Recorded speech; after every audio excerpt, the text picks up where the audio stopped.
안녕하세요 여러분, 성공합시다. 자, 오늘은 드디어 축복에 이어서 저주에 대한 내용인데요. 이런 내용을 보면 진짜 무시무시하거든요. 하나님께서 왜 이렇게까지 무섭게 말씀하셨을까요? 맞아요. 말씀대로 살지 않으면 얼마나 무서운 일이 벌어지는지 경각심을 주기 위해서 저주를 확실하게 기록해 놓으신 거죠. 거의 축복의 2배 분량이잖아요. 사실 이것은요, 고대 근동에 나라와 나라 사이에 전쟁이 일어났을 때 체결되는 협약 형식이었어요. 우리는 지금 하나님 나라 백성으로서 세상과 전쟁 중이잖아요. 그러니까 소속을 분명히 하고 그 기준에 따라서 그 하나님 나라 법에 따라서 살아야지만 살아남을 수 있을 뿐만 아니라 전쟁에서 승리하신다는 사실을 강조하고 있는 거죠.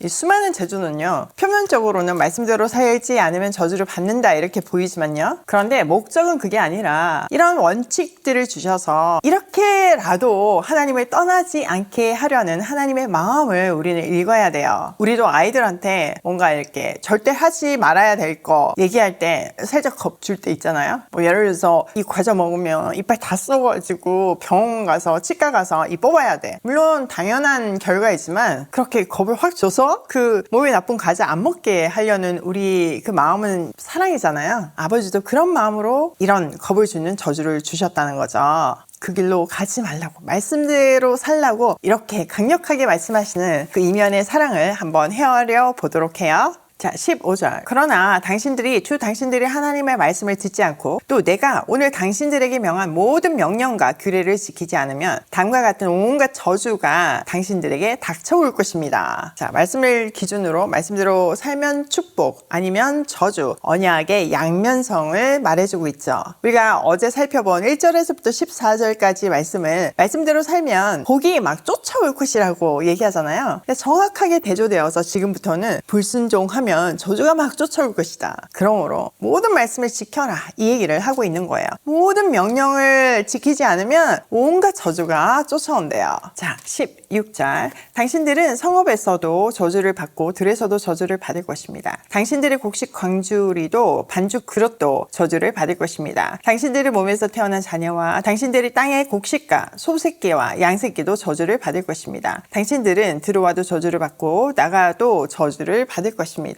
자, 이거는 앞에 축복의 3절에서부터 6절과 정확하게 반대되고 있죠. 앞에서는 성읍, 들, 광주리, 자녀 모두 복을 받는다고 했는데 지금은 반대로 불순종하면 모두 저주를 받을 거래요. 사실 하나님의 말씀을 벗어나면 우리 일상 전체에서 무기력, 혼란, 또 결핍을 겪게 되잖아요. 그러니까 말씀 밖의 삶 자체가 이 저주라는 것을 말해주고 있는 거죠. 마치 기차가 이 트랙을 막 달리면 가장 안전하게 바른 방향과 바른 목적지로 갈 수 있잖아요. 그런데 기차가 그 트랙을 벗어나는 순간 한 발자국도 갈 수 없어요. 속도도 절대 낼 수 없고요. 그 탈선 자체가 대형 사고잖아요. 우리도 마찬가지라는 거죠. 우리 인생도 말씀 트랙을 벗어나는 것 자체가 대형 사고고 심판이에요. 자, 20절. 당신들이 악한 일을 하고 주님을 잊게 될 때 주님께서는 당신들이 손을 대는 일마다 저주하고 혼돈시키고 책망하실 것이니 당신들이 순식간에 망할 것입니다. 주님께서는 당신들이 들어가 차지하려는 땅에서 당신들의 몸이 전염병이 걸리게 하시고 마침내 죽게 하실 것입니다. 주님께서는 폐병과 열병과 염증과 무더위와 한발과 열풍과 썩는 재앙을 내려서 당신들이 망할 때까지 치실 것입니다. 와,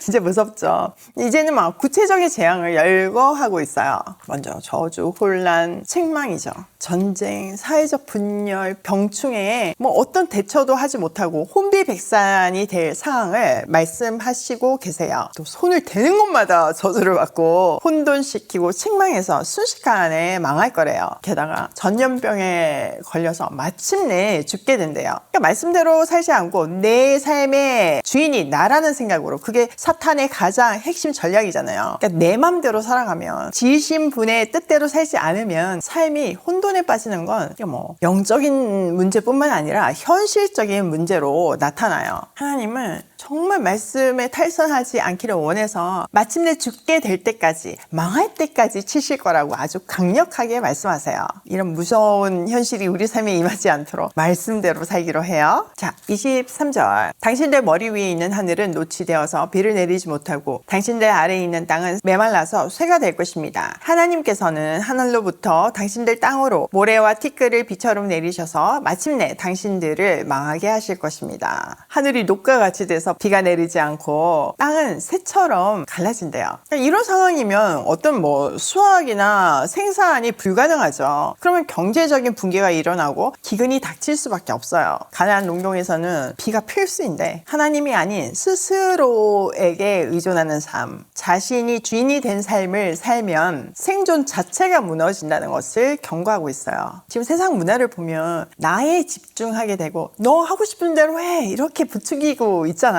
그래서 나한테만 집중돼서 위로, 힐링 이런 거에만 포커스를 맞추고 있어요. 근데 여러분, 자기한테 아무리 집중해봐도요 회복되지 않아요. 삶이 피폐해지는 어떤 그 근본적인 이유를 건드려야지만, 그 이유를 고쳐야지만 회복이라는 게 일어나잖아요. 그 회복이 말씀의 기준이 되는 삶을 살라는 건데, 하나님이 주인 되신 삶을 살라는 건데, 그걸 안 하면 그 어떤 걸 해도 회복될 수 없다는 거예요. 이 엄청난 저주가 임한다는 거예요. 이런 저주가 임하는 삶이 행복해질 수가 없잖아요. 자, 25절. 주님께서는 당신들을 맞아 싸우는 적에게 당신들이 피하게 하실 것입니다. 당신들이 한 길로 치러 나갔다가 그들 앞에서 7길로 도망가는 것을 보고 땅 위에 있는 모든 나라가 놀라서 뗄 것입니다. 당신들의 주검이 공중의 온갖 새와 땅의 짐승들의 먹이가 될 것이나 그것들을 쫓아줄 사람이 없을 것입니다. 자, 국가 간의 전쟁에서 그 앞에서는 한 길로 쳐들어왔다가 7길로 흩어진다고 얘기했잖아요. 근데 이제 그 저주가 말씀대로 살지 않는 하나님 나라 백성에게 임한다는 거예요. 심지어는요, 그들의 시체를 치워줄 사람이 없어서 들짐승의 먹이가 된대요. 막 뜯어먹고 있는데도 그걸 쫓아줄 사람도 없대요. 그러니까 이렇게 사실 적한테 패배당해서 죽은 것도 안타까운데 시체까지 내팽겨 쳐졌다는 것은 엄청난 수치를 의미하는 거죠.